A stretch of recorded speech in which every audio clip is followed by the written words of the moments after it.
Hi, I'm Yue Xu. And I'm Julie Kraftchick. We're active daters turned dating sociologists. Here to dive into everything modern dating and relationships. Welcome to the Dateable Podcast. Hello, friends. Welcome back to Dateable. We are still in the whole excitement of announcing our book, I guess. It's been a week. That's for sure. I was celebrating because my parents were like, you should find a way to celebrate. We went out to dinner, but nice. I celebrated by installing some bidets in my Ooh, apartment. that's a good celebration.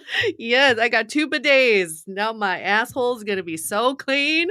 Yue, okay, for our listeners that might not know this, right before the pandemic hit, before the pandemic hit, back in the old year of 2019, feels like eternity ago, Yue and I did our first live show, and we were kind of like, oh, this will set off like a whole turn of live shows. Clearly, that dream got crushed in 2020. But we'll bring it back. We'll bring it back, and at a better venue than where we're going with this. But I love the venue. I thought it was so great. So, I mean, it was it was a small scale event just to kick us off, to practice. We did an SF. It was free. Like, we were just like, let's just get it out there. We had Logan, Yuri was part of it, which was really fun. Yes. She interviewed us. She was like, did the first like act of it. It was awesome. This was like way before her book. Oh yeah. Long time ago. But it was at Toto, which is a bidet company, because they had an event space. The toilet company. But fancy Japanese toilets. When I like tell people this, I'm just like, I can't believe our like live event was at a toilet company. Like, it is kind of embarrassing / I don't know, kind of weird at the same time. The most incredible thing about being at Toto was they gave us a venue for free. They did. In exchange for advertising. So in the middle of the show, they requested to show this like 3-minute long video about pooping. Oh my God. The Toto rep, she kept asking questions that were related to pooping. Like, we were talking about dating, and she's like, but what about pooping?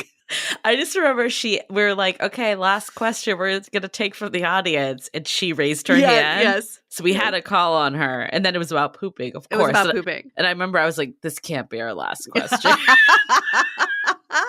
And Courtney, our good friend Courtney that introduced us, she saved the day. I remember her boyfriend at the time like raised his hand and asked like a legit one. Oh, so good. we ended on a good note. But it was very memorable. I mean, for anybody who was at that event, you're never going to forget that because you were at a toilet showroom.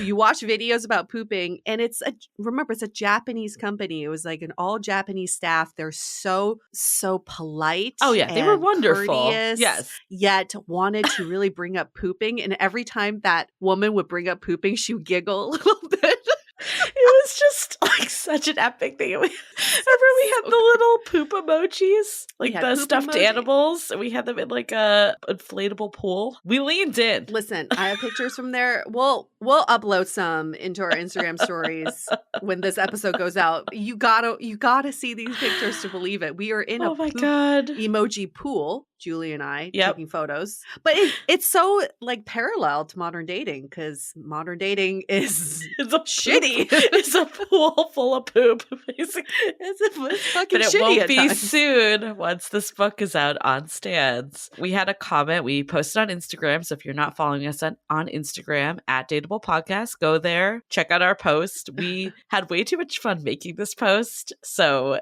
hopefully you can appreciate how funny it is.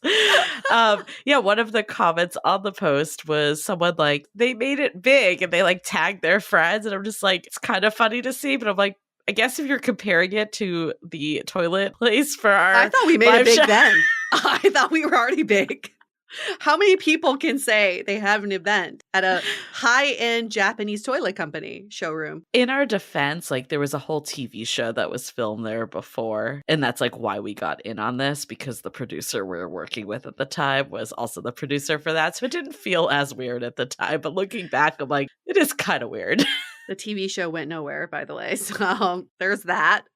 But your point of bringing up Toto is because we did this thing at Toto, and then they do bidets, and then now I have bidets 6 years later or whatever, however many years later. Woo, we made it big. But that now, so Toto makes bidets that are electric. So you have to like install a whole new outlet. You have to like position your toilet in a different way. They're like $500 to $1,000, right? Now they make bidets that are non-electrical. They're like $50 to $300. Tushy's a company that makes a whole line of them. And it's so easy to install. I installed both of myself, and you just install it into the water valve, and then boom, you got bidets. You don't even have to plug it in anymore? They're non-electric. Oh, I'm going to get one. They're I'm gonna so treat fucking myself. great. Okay. Treat yourself. Tushy is what I would, is my preference. Okay. But there's so many on Amazon. And they're all like great. They're all really great ratings. But like, why would I not give my butt the celebrity treatment now that we have a book out? Oh. That's how you made it big, when you have a bidet. That's how you made it big. I mean, for our celebratory, my partner and I went to get pizza. That was nice. You know, it was yes. We also were like, yeah, we kind of missed grocery shopping this Sunday. He stopped at the grocery store like Monday, Tuesday, but normally we'll get it for like the whole week. So we kind of knew that Wednesday was a lull anyway. So we're like, yeah, get pizza. Let's just go out. Pizza's celebrate. Always a good celebration. Thank you all for all the love that's been pouring in. Thank you all for placing your pre-orders. I had a friend say this is a great idea. She will be buying 2 copies. She pre-ordered the hardcover right now. And when the paperback comes out, she's going to buy that one too, so she can mark up in the paperback and save the hardcover one for her bookshelf. I mean, if you're on video right now, you can see my bookshelf. And I feel like I have now gotten back into hardcover just because like it's so decorative. And you look really smart if you have a bookshelf in your back. Just put on glasses and have a bookshelf and you made it. You made it big. Just have a hardcover book in your hands and then you already look smart. It's like, whoa. So one of our mutual friends, I went out to dinner last night too. So I had a few celebrations. That was more for like our belated birthdays. But anyways, it was joint for this. And one of our mutual friends, she bought copies for all of her husband's single friends. Oh, shit. And another one of our friends were like, were they insulted? And she's like, actually, I've prefaced by saying this isn't because like you need the help. I'm just, sending this book.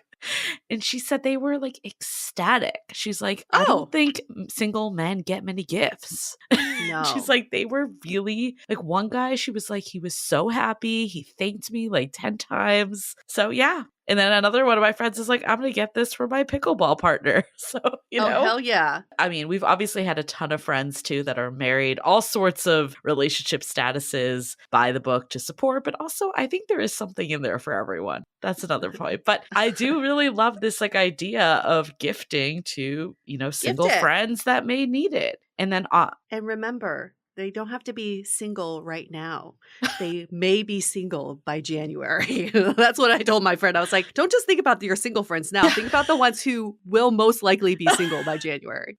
Gift it to them. I need to shout out my mom because she has been like a PR machine, and she said that she would help us with PR if we needed it. Oh, we need the help. She's like, I don't really know what to do, but I'll help if you need it. Hey, that's okay. We don't either. But she has been posting on Facebook, like really like, love that. I appreciate it. So if you're listening, that's thank you. Wonderful. My brother, he came back from 10 years of not being on Facebook. That's so cute. I know.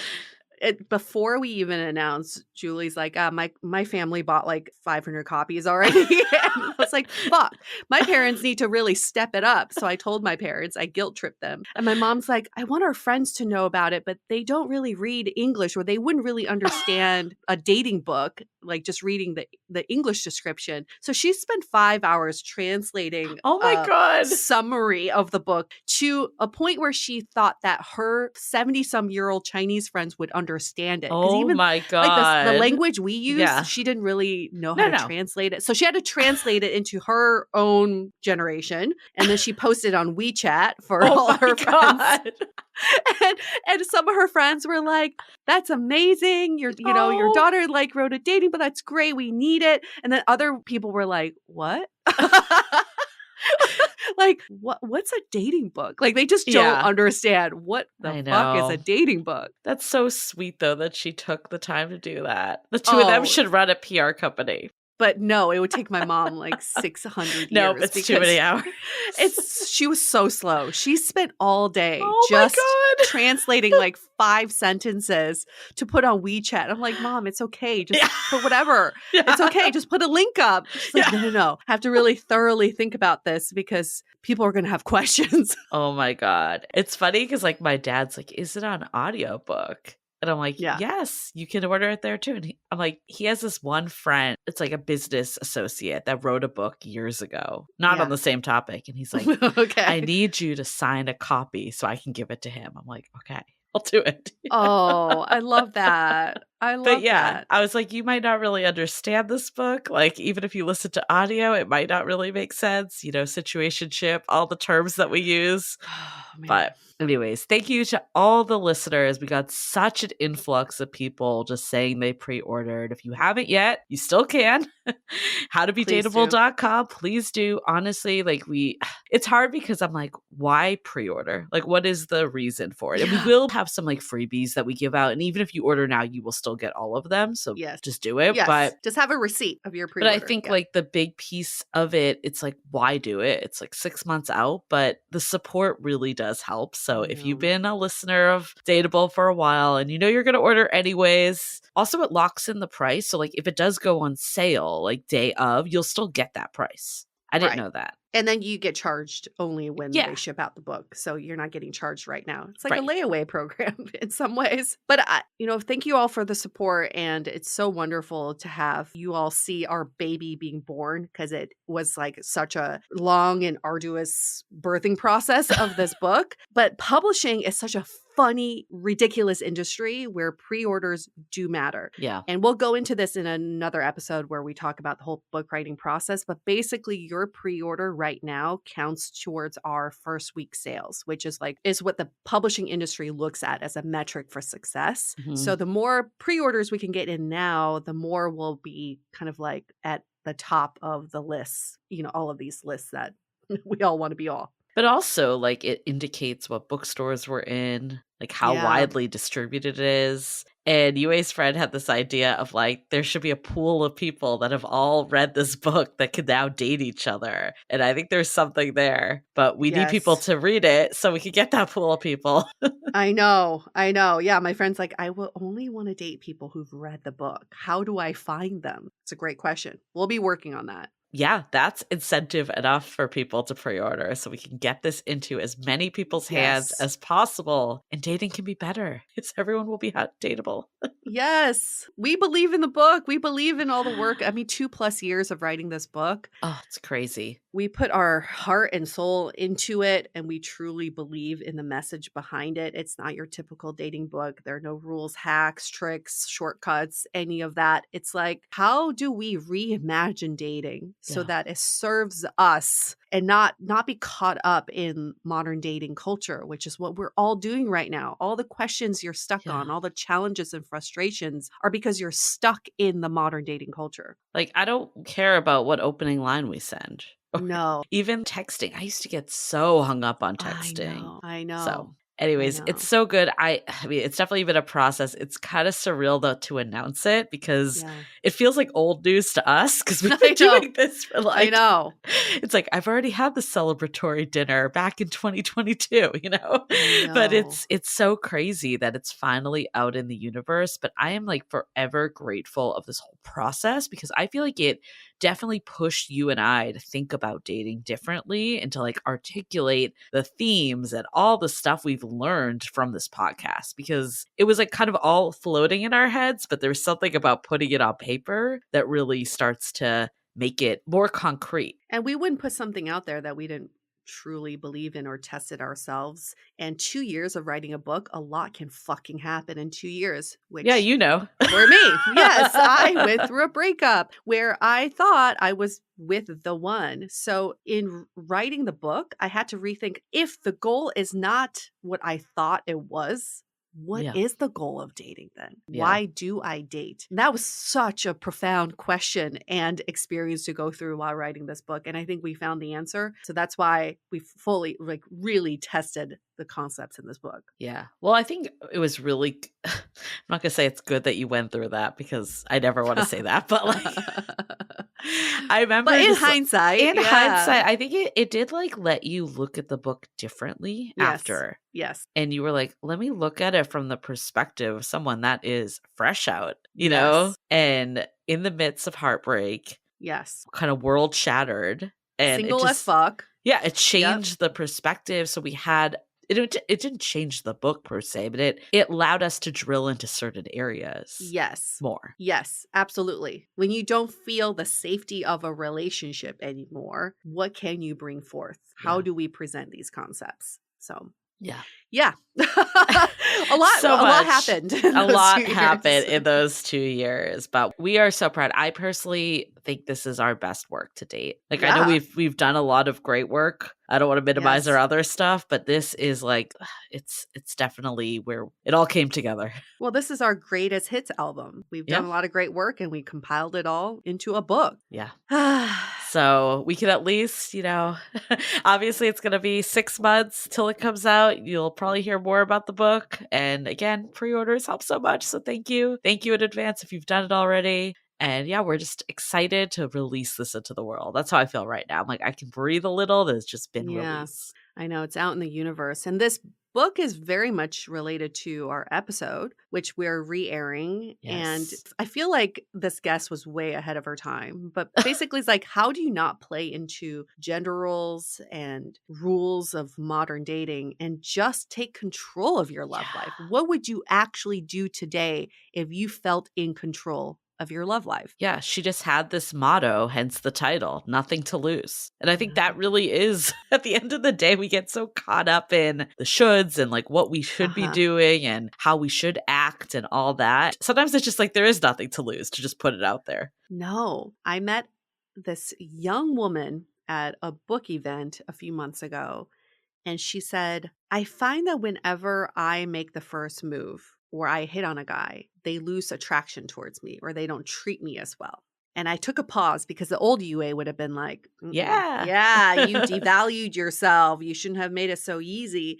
But the new UA said to her, well, those are the wrong people. Those are the wrong guys. If a guy devalues your worth because you made the first move, that guy has a weak ass ego and you do not want to be with that person. Also, I know our guest Amanda personally. She's like a friend of a friend, and she is like the most stunning girl. Absolutely stunning. Like one person, like at first glance, that you'd be like, they have no problem with guys approaching them. Like I'm sure they get hit on all the time. First of all, it shows like it's not always how it appears. But second, like she was just like, I have nothing to lose. Like I'm going to take control. I'm not going to wait for some guy to talk to me. And the way she just said it was like so low stakes too. Like I'm just going to say hello. Like who cares? And I remember like our mutual friend was like, you need to get Amanda on because she just dates differently. Because they were coworkers and they were really close. And she actually went to her wedding. So she is now married. So maybe it was someone that she went up to. Who knows? Yeah. But I just loved her approach. And I think it still stands true now, even though this is a re-air. It's so in line with our Meeting People IRL summer that we're touting. And you can still get access to the masterclass that's still available. But this is the time, you know, to meet people. And really, there is nothing to lose. On the flip side of it is ask yourself this, what is it that I have to lose? Right? There's nothing to lose is a statement, but then you can flip that because we have a mutual friend who reached out to me the other day, said, I saw this guy on an app. I think he's attractive. I've been trying to figure out how to say hi to him or like reach out to him and shoot my shot. And I was like, just do it. Just say hi. Like, well, it's not even like there's nothing to lose. Like, what do you have to lose? Right. The only thing you have to lose right now is time. You're losing time. That's a good point. Just say hi. I mean, worst case, they don't respond. Yeah. That's the worst case. And at that point, you move on. You're not thinking about it. So you actually gain something. You gained your time back. You gain time and some effort. And I gain time too, so I don't have to read your text. We all gain time. Or they respond favorably and you gain a ton. Right. What is it? Are you going to say hi and then are they going to say, "Oh, I hate that opening line and you're ugly"? No. Like, go away? Look, this is why I hate opening lines. It's going back to that. If someone you find attractive says hello to you, it doesn't matter what their opening line is. You're going to respond. You're either not responding because you missed the message or because you don't find them attractive. Let's just call it what it is. Right. Someone that you don't find attractive, if they say the best opening line to you, is it really going to change it? No. No. Like someone can just say hello. I really it kills me because it's like, who cares? I know, because we have been so, we're bullies about opening lines. We've been making fun of people who say, hey, hello. But that is how you would greet a stranger on the street. Like, hi. You're not going to be like, oh, what superpower do you have in the apocalypse? I notice you don't have a ring on your finger, do you? I noticed that you went to Italy last fall. They're like, wait, how'd you know? Yeah. I mean, honestly, when I was on dating apps, I would always just be like, hey, how was your weekend? Which is so lame, but people responded because they just wanted to talk. And they don't have to think about it. They can just be like, oh, weekend was good. What's up with you? That's the problem with the lines like the apocalypse. I got that one. I'm like, I don't know what to say. It's like, I find you attractive, but I don't even know how to respond to this. Because then you're like, what if my response isn't witty enough? I know. Now I have to be witty. Now I have to go to ChatGPT. You lost me. Yeah. All you're getting now is ChatGPT responses anyways. So it's not even authentic if you ask those questions. I realize I have digital procrastination issues. If I get too many questions bombarded at me over text or DM, I go numb. Whoa, what do I do with this? So every message I send you. This is you a subtle way of being like, please stop. No, at least with you, I go, okay, I'm going to focus in on one question and I will answer that one question. I can at least do that. I could do that. And you're like, she'll answer her other ones by the time I respond. Exactly. Because I know you by now. But if I didn't know you very well, I procrastinate. I'm like, oh, shit, that's a lot of questions. And then I have to think about these questions. So then I go take a walk or I eat some snacks. I mean, the nothing to lose mentality. I think for me, last time I was dating, that was my mentality where it was not in the past at all. I was caught up on how I'd look. Would I come off needy or desperate or, all the things. And this time I was just like, I have zero fucks. I'm just going to put it out there for people. And if they don't respond to it, I don't care. That was my mentality. And with my partner, I sent him the first message. I sent him a message on Hinge saying it's just kind of funny now because he is a very private person and he has zero social media and all that, which I love about him. But he had a photo with his friends and they had smiling emojis over their faces because he didn't want to show them on the app, which is so endearing. And I was just like, so cute. Your friends look really happy to be with you. And then I just moved on. That's all I said. That's all. And it wasn't a crazy question. No. It's an observation. Yeah. Showed interest. And it was witty. It was witty. It's cute. Yeah, don't overthink it. The overthinking it and nothing to lose. So anyways, we are happy to bring this one back. I think it's perfect for the summer. Just get out there, meet people, nothing to lose. Okay. We definitely talked about announcements, so I'm not going to go super in depth. At Dateable Podcast, you can see our announcement, pre-orders available, howtobedateable.com, or you go to our website. It's all over there too. We'll leave it at that. I'll post our poop photos. Oh my God, please do. I'll post our poop photos in our story. So if you're listening to this episode right now, you should just go on Instagram. Just look at our stories. And if you were there, if you've been with us from the beginning, if you were there, please let us know because I think getting those messages, we got one from, shout out to Jim. I feel like his message that he gave, he was like, I've been with you. I've listened to every single episode. I bought 3 copies and you guys have just progressed so much as interviewers. sponsors that. I love Honestly, that. it made my heart melt. So thank you, Jim. You made our day. Thank you, Jim.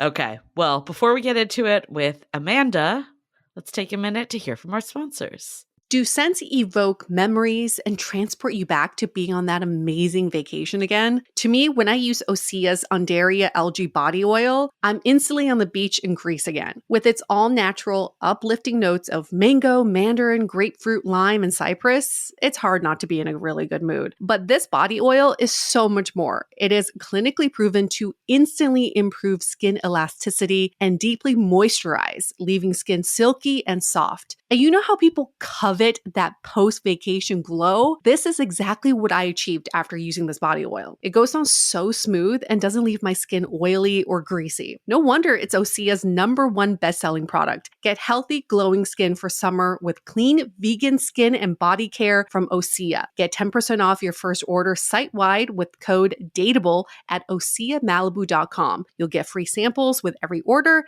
and free shipping on orders over $60. Head to OSEAMalibu.com and use the code DATEABLE for 10% off. Yay, it's summer, my favorite season. And you know what can make summer even better? Via hemp products. Need to chill out after a long day in the sun? There's a Via gummy for that. Dealing with anxiety or stress with summer travels? There's a gummy for that. Want to set the mood in the bedroom? There's a gummy for that. And that is actually my favorite gummy from Via. I'm talking about their best-selling High Love Gummy, a unique blend of pleasure-enhancing cannabinoids, libido-strengthening herbs, and a medium dose of THC, all into one mind-blowing gummy that will awaken your senses, increase blood flow, and intensify any sexual experience. I know it's meant for sexy time, but here's a little trick for you. I actually just love taking it for some of my longer walks. It makes all my surroundings look, smell, and feel so nice. And if THC is not your thing, Via also offers a wide array of THC-free gummies. Whatever you want to be in the mood for, Via has something for you. If you're over 21 years of age, you can get 15%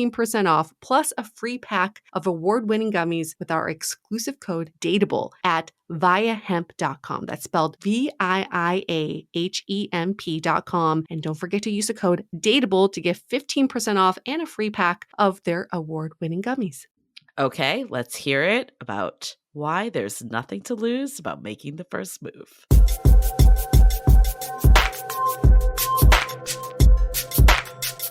We've visited this topic before, but we're going to bring it back because it's such a popular topic people want to talk about. It's all about making the first move as a woman. And so our guest today, her name is Amanda. She has some words of advice for all of us who are thinking about making the first move and maybe are not accustomed to doing that. So just a little background about who she is. She's been in San Francisco for 6 months, originally from San Jose. She's 26 years old and currently in a monogamous relationship. Enlighten us, Amanda. Enlighten us. How do you do it? How do you make the first move? So a little bit of background. I was in a 4-year relationship that ended about a year ago. So I have about a year of being single in a big city and kind of just introduction to modern dating as we know it. So before I was in this long-term relationship, there were no dating apps. We just met like in college or whatever. And so now I'm getting more familiar with the scene and it's just been really slow. Like if you are a single girl and you're going out to the bars, and especially in San Francisco more than other places, if you are expecting like someone to approach you, like it's not gonna be easy. It doesn't happen. It does not happen. Because I don't know if it's the men here or if it's just the new age where like people have 25 other people in their pocket at any given time. Like why would they take that risk and put themselves out there and like talk to someone at a bar that might be single, might not be interested in men. But also in the current environment of Me Too and like, you know, when are they overstepping their boundaries? It's a very confusing time. There's a lot of things working against people being as proactive and aggressive. Very true. They've probably been shut down a million times. So I think I was expecting a lot of that being single, but of course that's not going to change much when you're in a relationship because people at the bar don't know you're single anyways. Exactly. And so I don't know what I was expecting, but I kind of just got sick of just like waiting around, like hoping that cute guy across the bar would talk to me. And so it started I was very hesitant at first and it took a lot of like wing woman documenting like my friends coming with me to talk to them guys, or the friends actually doing all the talking for me. But I think I got into like this habit and groove, something that ended up working. So what, do you have like a formula that you follow? Do you have a line that you use each time? Do you have like specific body language? Give us all the dirt. Yeah. I think I think we want to start with like the entry level, step by step to kind of build into the confidence, because it takes a lot of guts just to walk up to someone and like either compliment them or like start a conversation, because it's very obvious like what you're doing, and especially if you're a woman approaching a man, because they don't expect it. Yeah. And so kind of the first step is watching for like eye contact. It's very hard to approach a group or just some guys at a bar who aren't interested in talking to you, because you'll, of course, like they're here to talk to their friends, or they're here to have a drink after a long day. It's not recommended to just approach anyone. They should show like some form of interest. And so I usually look for like that first eye contact. Okay. Your eyes have met. Okay. That makes sense, because people are going for various reasons. Yeah. They could be in relationships. They could just be catching up. But I would argue no guy is going to be upset about a girl approaching them at a bar, even if they didn't go to meet someone. Right. They're still going to welcome that with open arms. Well, I don't know. They're not that approachable, because like if they're caught off guard or they're in like a serious conversation, they might be more hesitant. Anyway, but if they make eye contact with you, it's probably fine. Okay.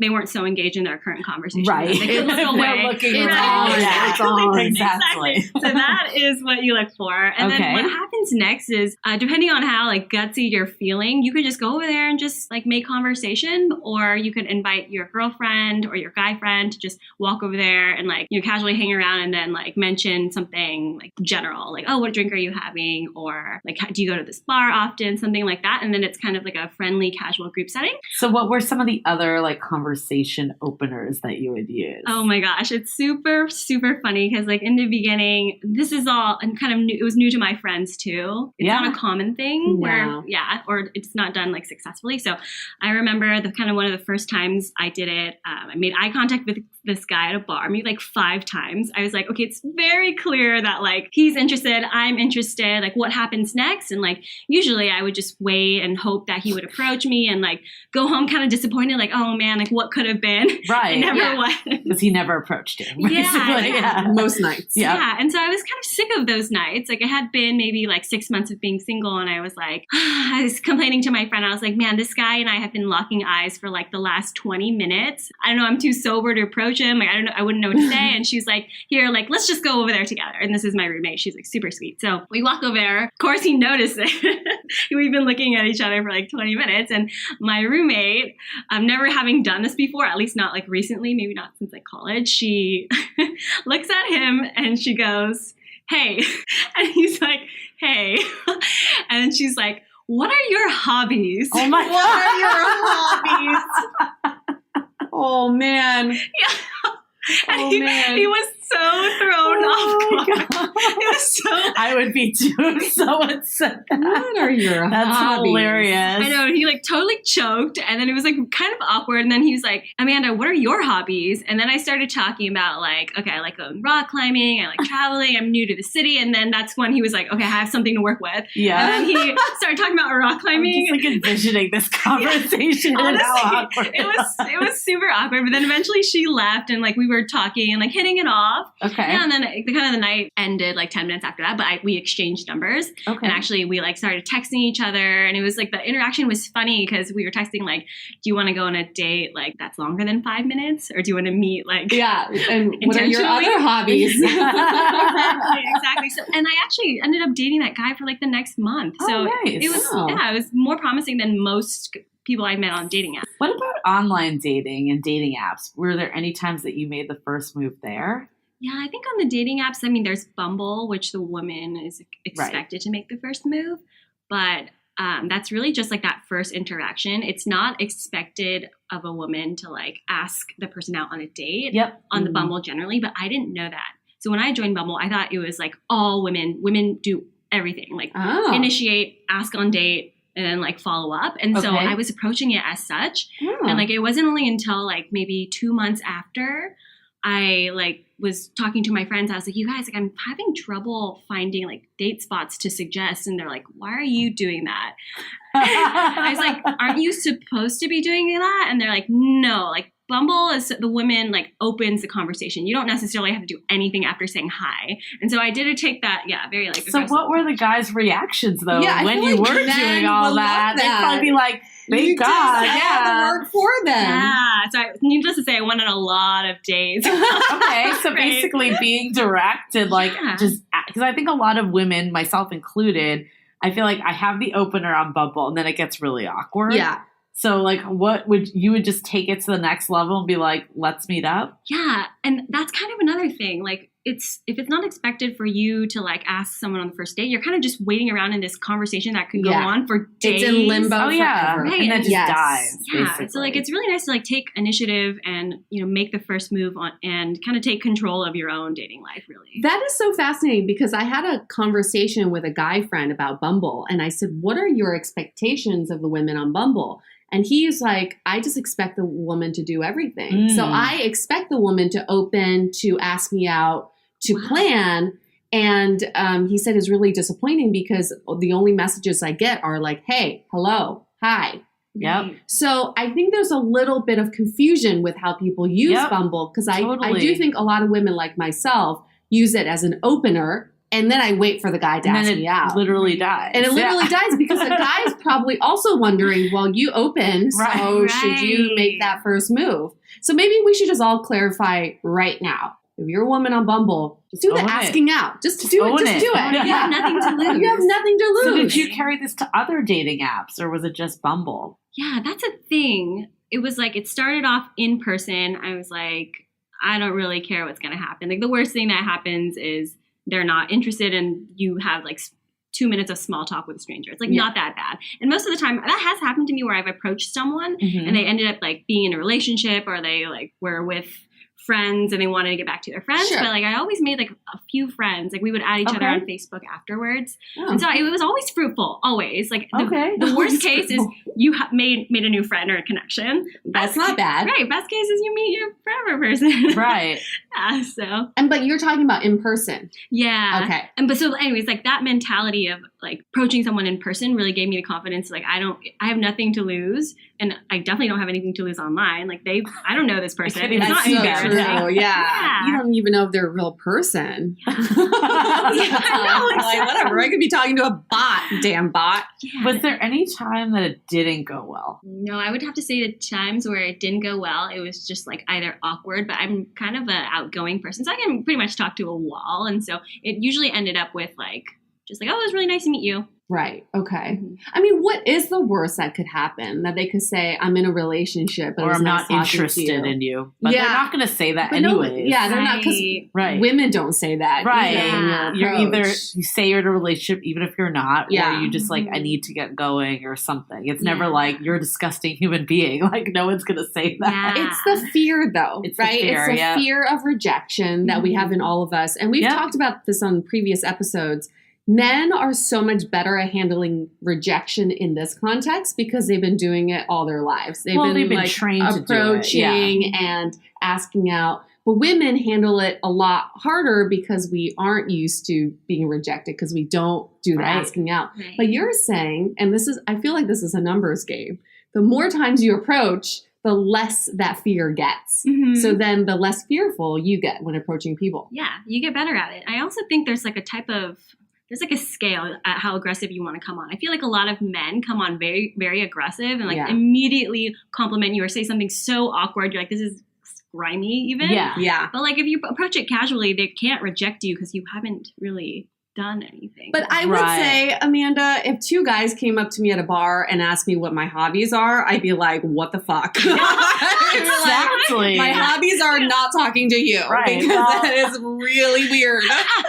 Okay, but let's backtrack. If he was like the hottest guy ever, you'd probably have that same reaction to like this guy that was like, this is awkward, but let's see if I can work with it. But I guess you're right. There was a precedent that was set where you guys were making eye contact. So there was some sort of attraction that was already established. Exactly. It wasn't just like cold calling someone. Right. And that's the key. Step 1, make eye contact. Yeah, you gotta warm it up a little bit. Warm it up a little bit. Yeah. So besides what are your hobbies, what were some other more successful Julie really wants the lines. Let's make a list. I am not going to go up to someone and say, what are your hobbies? Let's just be clear. We had a previous guest on our show, Taylor, who later revealed that her name's actually Melissa, came on the show and said one of her favorite lines was pretending she could read the menu and saying, I forgot my glasses. Can you read the menu for me? Or like, I recognize you from somewhere. Do I know you? Yeah. Have you done any of these sort of lines? That's even more bold, because did she mention if she had done eye contact with them before? No, she didn't say anything about eye contact. She's a cold caller. Wow. She just cold approaches. Yeah, I don't have what it takes for that. It's fine. It's different approaches. Yeah, it's different. Yeah. So yours is more like eye contact, and if that, you'll just make like something like. Yeah, mine's very low risk. But another line that was like funny, and I just want to kind of get this out so, people don't feel too like pressured on when you approach someone, you have to say like the perfect thing. Really, you can just say almost anything. Yeah. And so there's this one case, I was at Novella. Mm-hmm. Another good pickup spot. Yes. And I had been making eye contact with this guy for maybe like the last 2 minutes. And then my friend had called an Uber. And I had amassed the courage to like approach this person. I was going to, and then my friend's like, nope, the Uber's here. Like, we gotta go now. And I was like, oh no. And so I like started walking out the door. I was like, all the regrets were hitting me. I was like, oh no, like what could have been? And so I was like, maybe I was one shot too deep in, but I had the confidence to do it. So I turned back around and I was like, hey, wait, like hold the Uber. Like, I'm just going to talk to this guy real quick. And my friend's like, what guy? And so I like ran to like the back of Novella. And it's so awkward at this point because like there's no one there. And it's like him and his friend in the back. And so I'm like walking pretty fast. And I'm like, I just go over there. But right before I go over there, I have like this like freeze. I'm like, wait, what am I going to say? I was like, well, I already walked this far. Needs to say he was really cute. Like, oh yeah, he's got to be worth it. You're coming back from the Uber. Yeah. I'm risking a bad Uber review. And so I go over there, and him and his friend are like, they're smiling, of course, and they're looking at me, and I'm like, hi, I'm Amanda. And then they were like, hi, I'm Alex, and hi, I'm Joe. And then, and then I was like, well, you guys look really cool, and I thought we were making, I don't really remember what I said, but I was just like, I thought, like, I should say hi. I think that's exactly what I said. Wow. Yeah, it's like, that is bold. Yeah, I was like, hi, I'm Angela. I thought I should say hi. And they're like, yeah, I'm like, glad you said hi. And then Alex was like, mind if I get your number? I was like, sure, yeah. My friends and I are about to Uber to Chambers right now. And so, like, maybe you guys should join us. And they're like, okay, maybe. And then got his number and then went to Chambers. 15 minutes later, they show up and they like get to the bar and they're buying all my friends like shots and I'm having this grand old time. And I ended up talking to that guy for actually like 3 months. Wow. See, I what love could it. have been, right? It Could have, should have. I like it. You took it's a like chance. It's bold, but it's also like low pressure too. Yeah. Super, super low risk. But okay, so I do want to say this, though. You're a very pretty girl, but not everybody's going to elicit the same kind of response. So what would you say for people who are like trying to muster up the courage, who may not be as like attractive or have the energy that you give off, which is like you're an extrovert and you're fun and you're like social and out there. Mm-hmm. And don't say drinking either, because, I mean, we all know that liquid courage can get us somewhere. But what are some other ways that people can muster up that courage to talk to people? Yeah, and assuming, like, no eye contact with this person. Yeah, well, can we talk about eye contact for a sec? Because you keep talking about eye contact. Yeah. It's a thing. Very few times have I been to a bar and noticed anybody making eye contact because I'm not even making eye contact. I think it's something we need to be more aware of. Right? I have had friends, too, swear by it also, and I've always had trouble with it. Me too. It feels awkward to me. Yes. Like, what's awkward when they're looking at you or you looking at them? Oh, when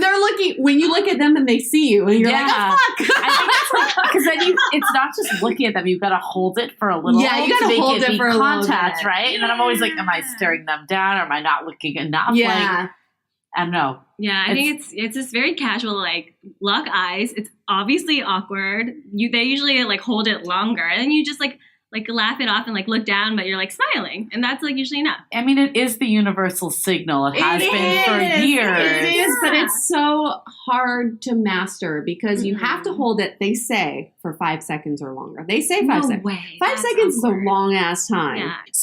So maybe for people who are not as extroverted, maybe they can just practice making eye contact. That's true. Maybe that's step number 1. Right. But also, I would dare say that even if you're not attractive or even if you're awkward, like approaching someone, the worst thing that could happen to you is like that conversation is 5 lines. It's not that bad. Like, right. Because if you don't come off as like immediately like, will you date me?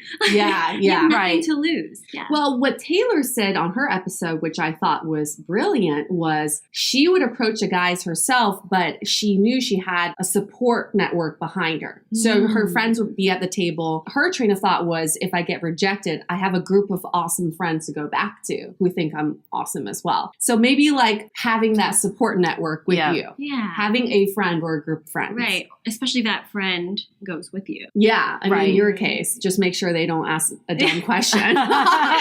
or do. How did you and your current boyfriend meet? You guys met on Hinge, and then who messaged first? Yeah, I think he liked me first, but I opened the conversation. What did you open with? Comment about his picture or something. Okay. Who asked who out? I was in Jamaica when we matched, and I was like, well, when I get back to the city, I kind of got to catch up on like my dating. I haven't like been on a date in like 2 weeks.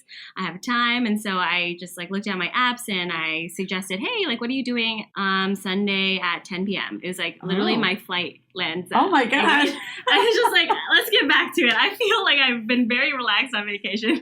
Just want to like get back into the day. Wow. You're so efficient. So you did basically make the first move. I did. And I had like half of my head was like braided from Jamaica. I just like did not care at all. I guess that's kind of a great takeaway or lesson is you just have 0 fucks given. Like, who cares? Exactly. You have nothing to lose. Yeah, and it's your life, and you kind of said, I want to get back into dating the minute I land. Yep. So this guy is going to be that person. Yeah, maybe it was a little bit of like, I was on this vacation, like it was an all-inclusive resort, but I was with my friends, but everyone else was couples. So, maybe that like... How long have you guys been together? We've been together for like 3 months. And has he ever brought that up? Like the fact that you were the one that initiated? No. Oh.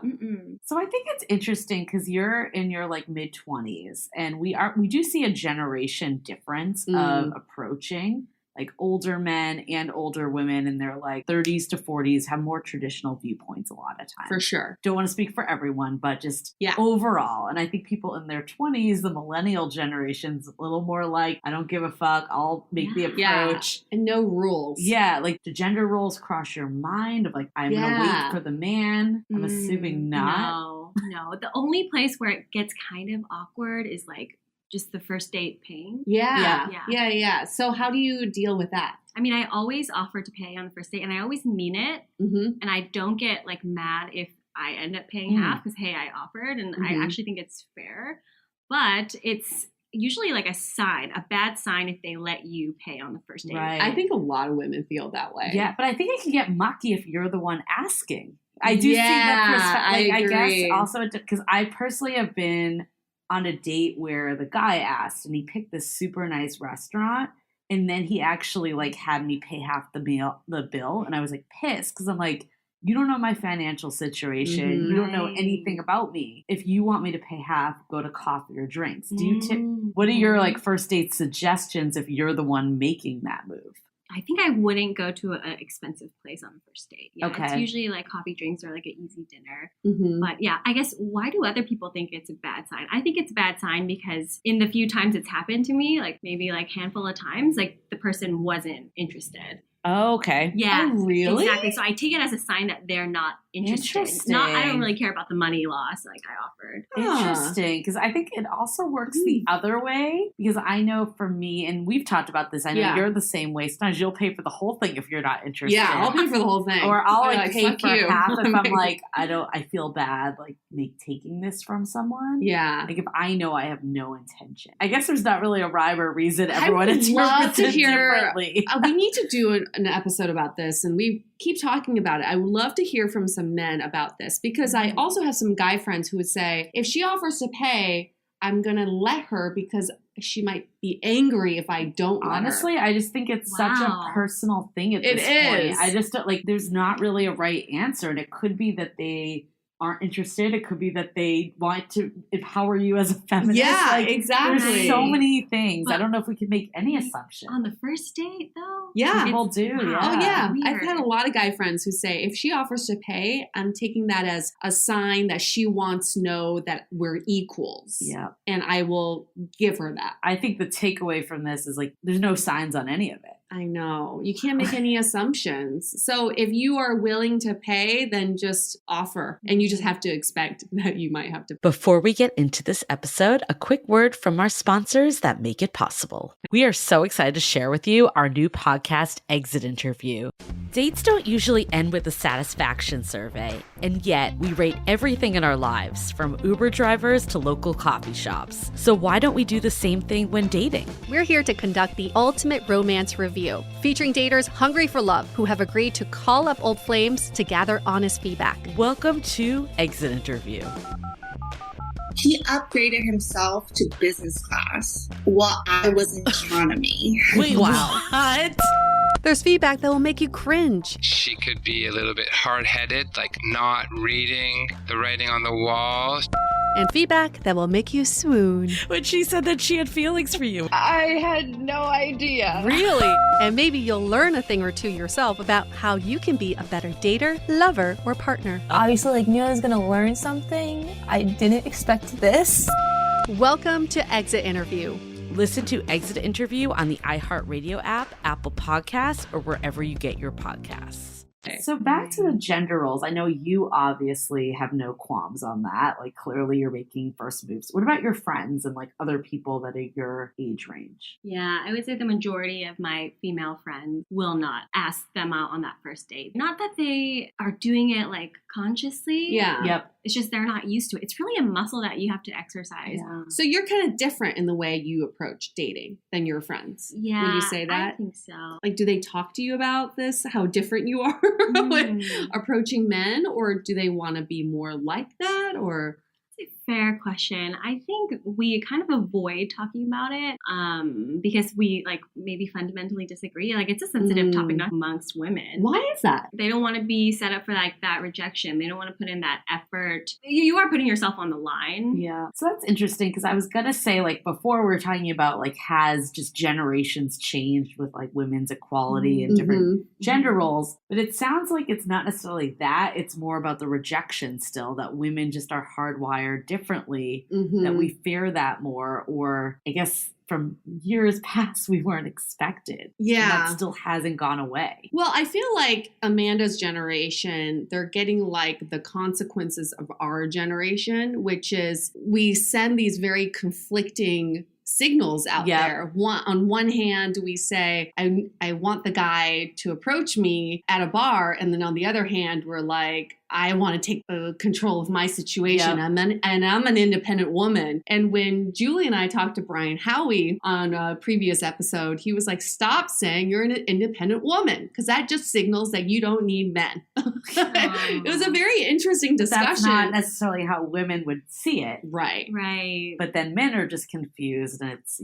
What I do appreciate about what Amanda's saying, it's sort of representative of people in their 20s, which is like, I don't know what the rules are. I kind of just want to do things my way. Yeah. So if this is how I want my dating life to look, then I will do that. You know, I will go approach this person, or I have no qualms about asking someone out the minute I land from my vacation. For our generation, I feel like there's still a little bit of a filter before we do anything. We're always thinking consequences. And what are the consequences? Like, you brought the rules up, because I feel like our generation, there were, I mean, even a generation before, there was like the book, the rules, like don't text first, like all these like really specific. Wait 3 days. Yeah, like very, and it used to be even like worse. And I think like our like people in their like 30s and 40s still have some of that, but have also adapted to the new way. Where I don't like. Have you even heard of the rules and referenced that? No. It's like, like I think that stuff has gone away. And I think some of it's been like the internet podcasts, like it's been more real stories opposed to like here's this hypothetical rule book that you should apply to every dating situation ever. No situational information at all. I remember in college, my friend Christine and I had a list of rules with our crushes. So she and I sat down, we printed out this list of rules, and it was like, do not make eye contact for more than 3 seconds. Do not answer his phone calls. There was no texting back then. So do not answer his phone calls the first ring. Like, it was 20 rules. And we thought that's how you get men. Was by abiding by these rules. But I actually think some men think that way too. Because I actually remember having this conversation with my friend's boyfriend, who was in his like late 30s, early 40s. And then another friend that was like 25 or 26, 2 guys. And the older guy made a comment like one of the reasons like my friend got him, these were like the exact words, was because she played the game right and like didn't text all the time and like all the stuff. And like the guy in his 20s was just like, what are you talking about? Like it didn't even like register. But the guy like in his late 30s and 40s, again, this is not everyone, this is one person. But he made a comment like, oh yeah, like if it was too easy, I wouldn't have been as interested. But I don't think other men are thinking that way anymore. So what would you guys say to a guy who says, hey, I really enjoy the chase, and if the woman makes it too easy, I lose interest? What would you say to someone like that? It's time to take a quick break so we can tell you about the latest service we have been building over here at Dateable. We've created a platform to connect you with vetted experts from our network to help with everything from coaching with dating, therapy, dating profile reviews, and even ways to get real feedback about your dating style. The sessions typically run from 30 minutes to an hour and can all be done via Skype or Google Hangouts, so you can be anywhere.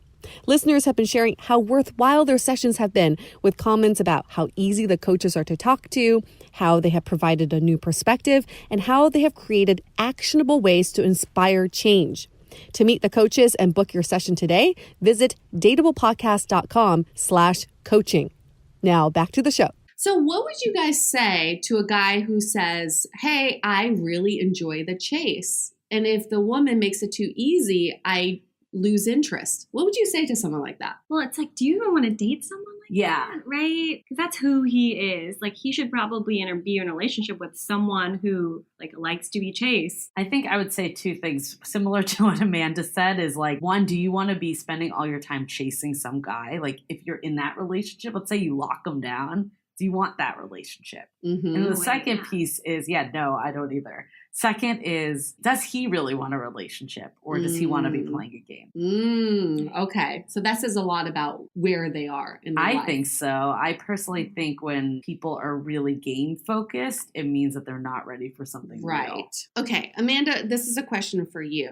When you were out there dating, and if you did approach a guy if you were really attracted to him, and he ends up not being as interested in you, did it ever cross your mind to win him over? How do I get him interested in me? How do I get the ball back in my court? Interesting. No, because I mean, if you're really approaching someone and they're not interested, the chances that they're going to change their mind based on what they know about you, basically just physical appearance, is so slim. So that's a mindset that we should all change, because you live in a world where it's you are in the driver's seat. But I feel like a lot of us live in a world where the other person drives the situation. For example, if that were to happen to me, for example, I would think, what are some ways I can win him over? Like, do I go back to my friends and like pretend I'm having a ball, and then he'll see what he's missing, right? I start thinking about stuff like that. Or even in any sort of courtship, I think about like, how do I get him to like me?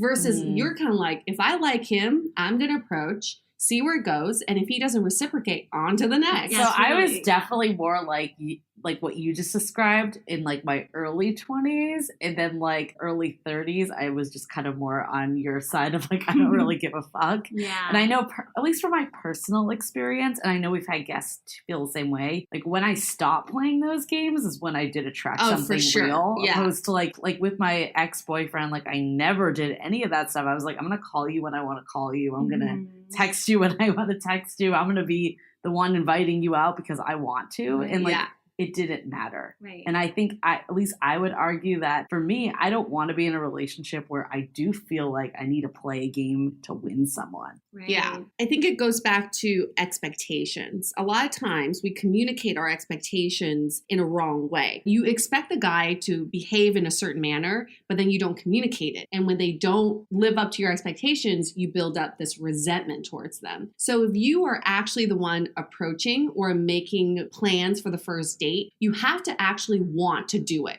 Yep. Versus being like, oh, I'm just doing this because, you know, it's what makes him happy or whatever. Right. And then you end up resenting him for not, you know, being that initiator. When we talk about expectations, you really got to know what you're expecting and you have to communicate that clearly. That's a good point. It's a good segue. I guess, what are some of our takeaways from this whole conversation? Gosh, you're in the driver's seat of your own life. If you're not driving this car, it's not going anywhere. No passengers are just going to get in your car and be like, hey, you're the love of my life and let's go. You are the one driving your life. So what's going to make you go down a road that you really want to go to versus like this is not autonomous driving here. And it's not going to take you automatically to your right suitor. So I really admire what Amanda's saying, which is, okay, there's a really cute guy at the bar. We've been making eye contact. If I were to leave now without talking to him, I will regret this. Yep.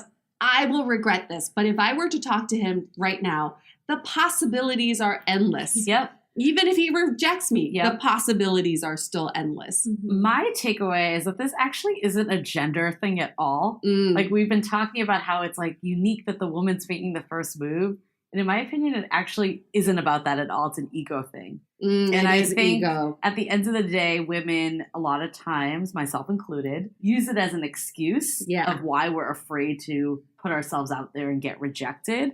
Oh, the man should make the first move, or I'm waiting for the guy to do it. I guess my takeaways is that really what you feel, or is it because of your ego? Like, are you using that as a way to hide and not face rejection? Right. It's your pride. Yeah, it's your pride and your ego. And I think agree. there's men, too, that don't make the first move, and it's not because they're not masculine or any of that stuff. It's also because of their ego and they're afraid of rejection. This whole conversation is all about approaching another human being. That's like to the core, right? So we talk to strangers on a daily basis. You talk to your barista, you talk to whoever, like your receptionist or whatever. But for some reason, we're just there's a block when talking to someone that we're attracted to. Yep. There is really no difference. If you were talking to someone you're not attracted to, you might be very natural in the way you approach them. But for some reason, when pride and ego and all that gets in the way, then it becomes who makes the first move. Well, fuck all that, because it's just about talking to another human being. If you're going out to a bar, like let's say Novello, if you don't leave that bar talking to another human being that you like a stranger or a new person, then you haven't fulfilled your role of going out. Then why did you go out in the first place, right? We go out in public spaces to meet other people, to talk to anybody. If your intention is just to catch up with the person you came with, that's fine. That's your intention. Don't beat yourself up like, oh, I didn't talk to anyone and all this. Like, either go with that intention, or if you're going to socialize and meet new people, go and socialize and meet new people. Yeah, make it a goal to talk to someone you haven't met before. It doesn't have to be someone you're attracted to. It can be anybody. Yeah, if that's what you want. Right, if that's what you want. Right. Yeah, I think my key takeaway would be like, just do what you want. You have nothing to lose. You have everything to regret if you don't do it. And like, it even kind of applies to the first date. Like for me, I think it's pretty standard on a first date that the conversation is like small talk, surface level, but like I don't give a shit what they did today. I don't care where their favorite vacation was. I want to talk about like deeper stuff. Like what do you think about the dating scene? What are you looking for in another person? Personally, like I like to approach those topics like on the first date. And if I scare away someone, then that person was like playing games. They just wanted to have small talk on a first date. And that's not the type of person I want either. Right. I think that's the other key takeaway is like you're thinking about it. You're not like, oh, it's all about me. But at the end of the day, it's like this person just might not be a right match match for me if they're not willing to receive the energy I'm putting out there. Right. And if you look at it that way, it's not necessarily rejection. It's just that person wasn't the right match. Yeah. Right. Yeah. Blame it on the fit. Like, don't blame it on yourself. It really is a fit Right. thing. Because you could say a line as bad as what are your hobbies? Yeah. And if there's a match, it doesn't matter, right? It does not matter. Yeah, that's very much true. I mean, we're just looking for compatibility here. It's not rocket science, right? So the only way to find if you're compatible with someone is by talking to them. Mm-hmm. Okay, do we have time for a quick question I think of we the do. day? We do. This comes in from Jenny. Every day I go to Starbucks in the morning and see this really cute guy that just looks like a nice guy. I must say I have a bit of a crush. One day I mustered up the courage to ask him what type of muffin looked good, but the conversation kind of fell flat. He does smile at me, though, every time I see him, so I feel like he might be open. Any ideas of how to approach him? Amanda, I feel like you would have a good strategy here.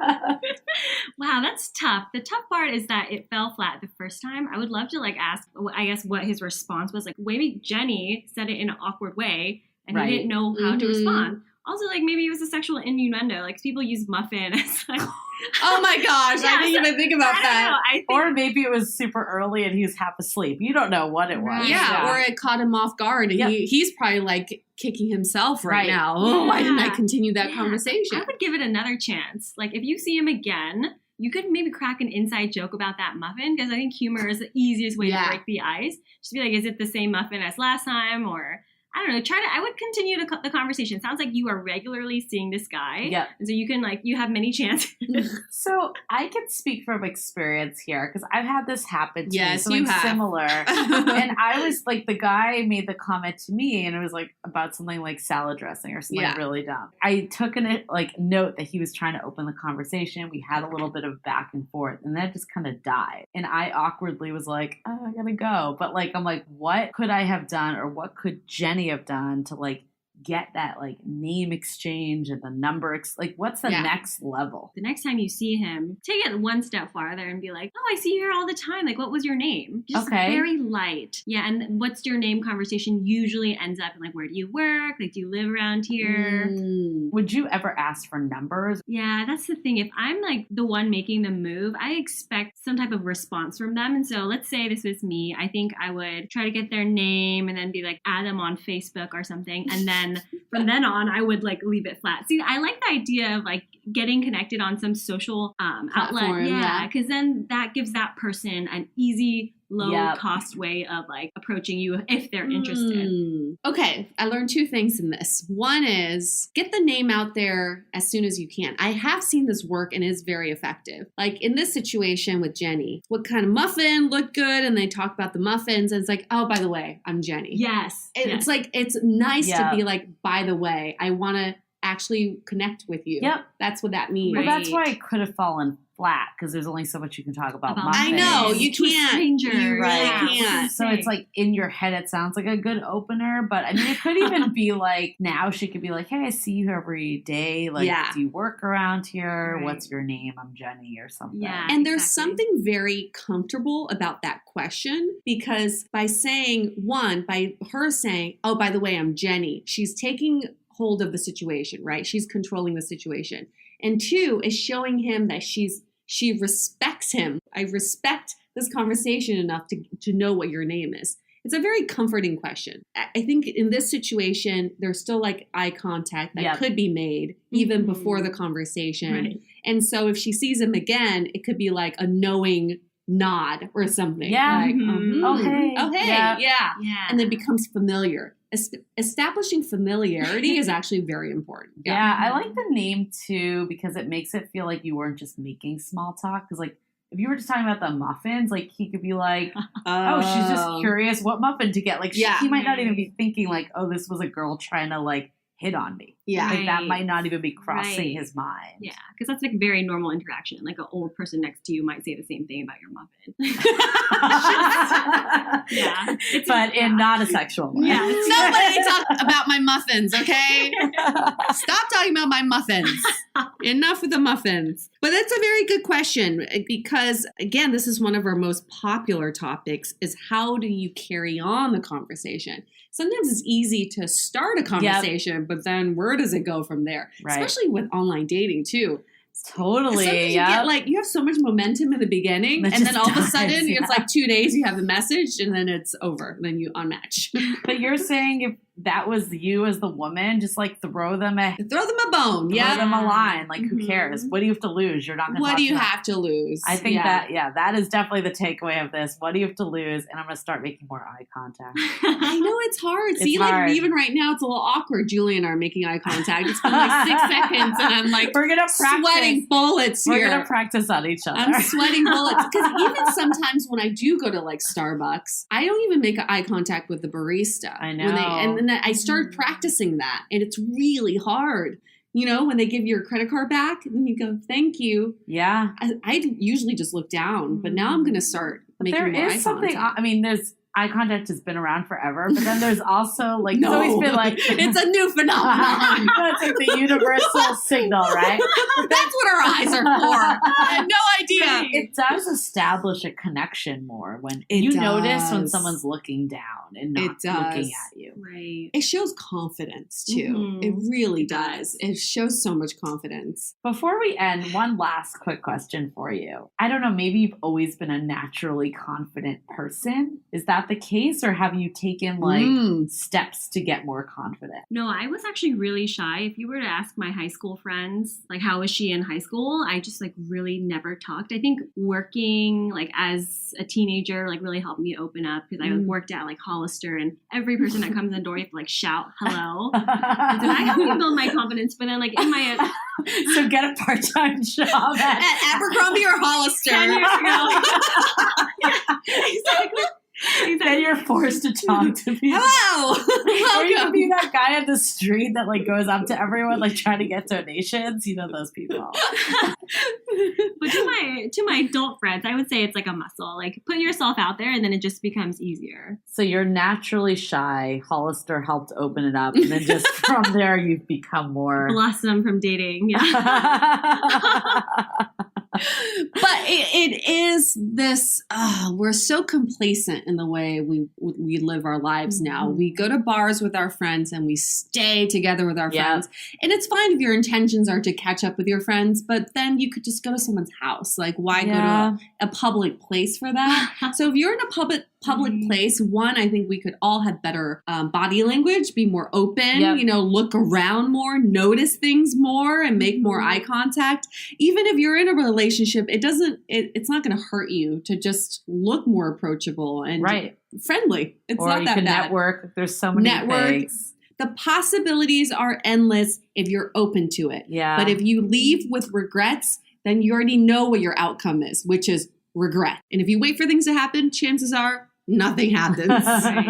All right. Ready to wrap this up. I think Julie and I are going to go out and approach some strangers right now. We're amped up to go. I think Amanda's going to help us. Eye contact. I've already thought about what my answer would be to what your hobbies are because I have a whole list of them. So I know how to answer that question. I think everybody else should be prepared for that as well. You never know, right? You never know if you're going to be asked that. Our listeners, we want to hear from you. We are always booking guests for our next season. If you're a guy who has something to say about what we just talked about, we'd love to hear from you, especially if you have a very strong opinion. Yeah, or if you don't like getting approached. Yeah, if you don't like the girl making the first move, if you don't like the girl paying on a first date, we want to hear from you. Either way, we love having all different kind of perspectives on this show. Okay, stay dateable. The Dateable Podcast is part of the Frolic Media Network. Find more podcasts you'll love at frolic.media/podcasts. You can follow us on Instagram at Dateable Podcast and visit dateablepodcast.com for access to all the episodes and our premium programs. Also, make sure to subscribe today if you haven't already on Apple Podcasts, Spotify, or your favorite podcast platform so you are the first to get all the latest episodes. And most importantly, stay dateable. Before you leave this episode, just a reminder to head over to dateablepodcast.com/programs if you want to get in on our Meeting People IRL Masterclass and see what else we have in store.